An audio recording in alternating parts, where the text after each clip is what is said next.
আজকে আমরা চলে আসলাম খুলনার জাহানাবাদ ক্যান্টনমেন্টে। আর খুলনার জাহানাবাদ ক্যান্টনমেন্টে যাব না এটা কোনো কথা।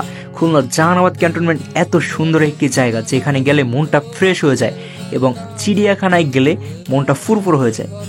সো আজকে আমরা খুলনার জাহানাবাদ ক্যান্টনমেন্টের ভিতরে যাব এবং এ টু জেড আপনাদেরকে ঘুরিয়ে দেখাবো যে খুলনার জাহানাবাদ ক্যান্টনমেন্ট চিড়িয়াখানার ভিতরে কি কি আছে। আমরা ভিতরে যাওয়ার পর আমাদের মনটা অনেক ভালো লাগছিল, আর আমরা কিছু পশু পাখি দেখতে পাবো এই বলে তো আরো বেশি ভালো লাগতেছিল। ভিতরে ভিউটা ছিল জাস্ট অসাধারণ। ভিতরে আমরা যা যা দেখতে পেয়েছিলাম তার ভিতরে ছিল অন্যতম সারস, যে সারস দেখতে শুধু অসাধারণ নয়, অনেক সুন্দর লাগছিল।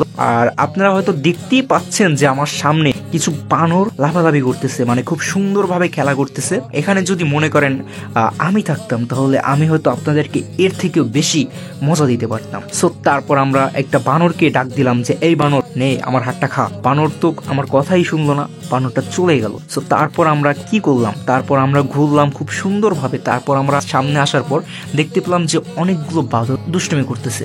সো এখানে একটু ভিডিও না করলেই নয় যে বানরগুলো ছিল খুব সুন্দর এবং বানরগুলো কেন যেন ভয় পাইতেছিল অনেক, মানে খুব ডাকতেছিল। এখন বুঝতেছি না যে কেন ভয় পেয়েছিল। যাই হোক, ভিতরের যে ভিউটা ছিল জাস্ট অসাধারণ। এখন আমরা আরেকটু সামনে যাব।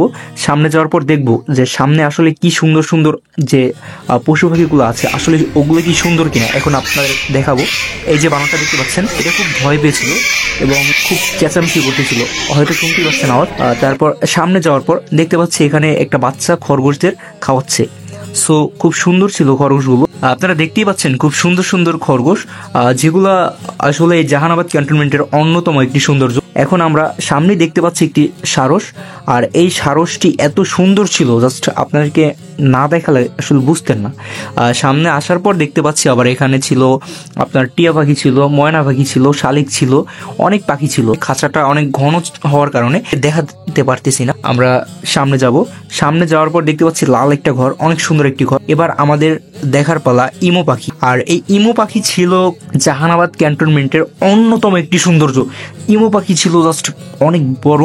এই সাইডে আসার পর দেখতে পাচ্ছি কিছু ভালুক খুব সুন্দর ভাবে কি যেন চিবাচ্ছে। আর এই যে এটা দেখতে পাচ্ছেন, হ্যাঁ দেখতেই পাচ্ছেন যে খুব সুন্দর ভাবে ভাল্লুকগুলি উপরে উঠে বসে আছে। আর এখানে দেখতে পাচ্ছেন শুধু ভাল্লুকই নয়, এখানে ছিল হলুম মানে বাঘ, রয়্যাল বেঙ্গল টাইগার, যেটা কিনা ছিল জাহানাবাদ ক্যান্টনমেন্টের ভিতরেই। আর আমরা এখন দেখব ইউনিক কিছু জিনিস। এখানে দেখতে পাচ্ছি আমরা কিছু ডিম রয়েছে, এটা হচ্ছে মদন টাকির ডিম, আর এটা হচ্ছে উট পাখির ডিম, আর এটা হচ্ছে ইমু পাখির ডিম। সো এখানে উট পাখির ডিমটা সব থেকে বড়। এটা যদি ভাজি করে খাওয়া যায় তাহলে আসলে অনেক মজাই হবে।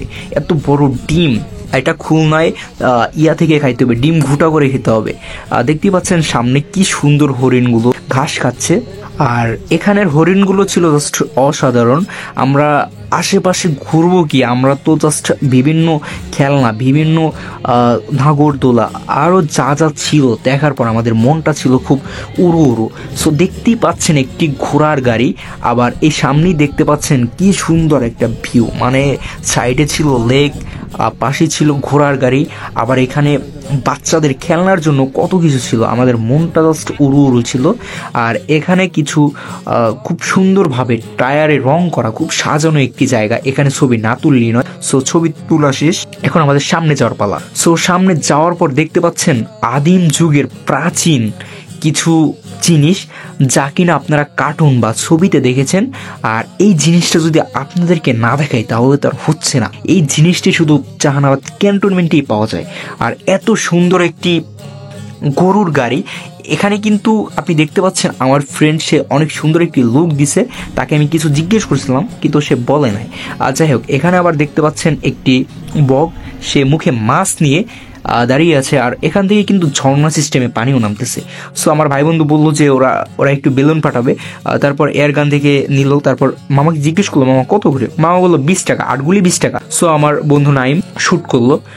ওর শ্যুটে তো খুব সুন্দরভাবে এক একটার পর এক একটা বেলুন ফাটতেই থাকলো। সো তারপর ভাবলাম যে এখন যদি আমি একটা মারি তাহলে কেমন হবে। তারপর আমি নিলাম, জাস্ট একটু শ্যুট করে দেখলাম যে আসলেই কি ফাটবে। ওই যে দেখতে পাচ্ছেন টপাস করে ফেটে গেল। ওদেরকে আমি আবার বললাম যে দেখ তোরা তো পারবি না, আমার কাছ থেকে শেখ। একটা মারলাম, একটাতেই ফেটে গেল। সো তারপর আবার একটু হরিণের শুটমুট নিলাম, মানে হরিণগুলো ছিল অনেক সুন্দর, যা কিনা খুব কাছ থেকে দেখলাম, যে এত কাছ থেকে হরিণগুলো দেখাটা আসলেই মানে একটা ভালো লাগার একটা দিক। যাই হোক, আবারও ভাবলাম যে আমাদের বাঘ আবার উঠছি কিনা, ও তো উঠেই নাই, ও ওখানে ই করে শুয়ে আছে। আবার এখানে দেখতে পাচ্ছেন যে ভাল্লুকটি খুব সুন্দরভাবে গর্তে ছিল। এখন আমাদের বেরিয়ে যাওয়ার পালা। আর এখান থেকে বেরোবো কি, পাশেই দেখতে পাচ্ছি কবুতর আর কতগুলো পাখি। সো সবাই ভালো থাকবেন, সুস্থ থাকবেন, অবশ্যই লাইক, কমেন্ট এবং সাবস্ক্রাইব করবেন। ধন্যবাদ।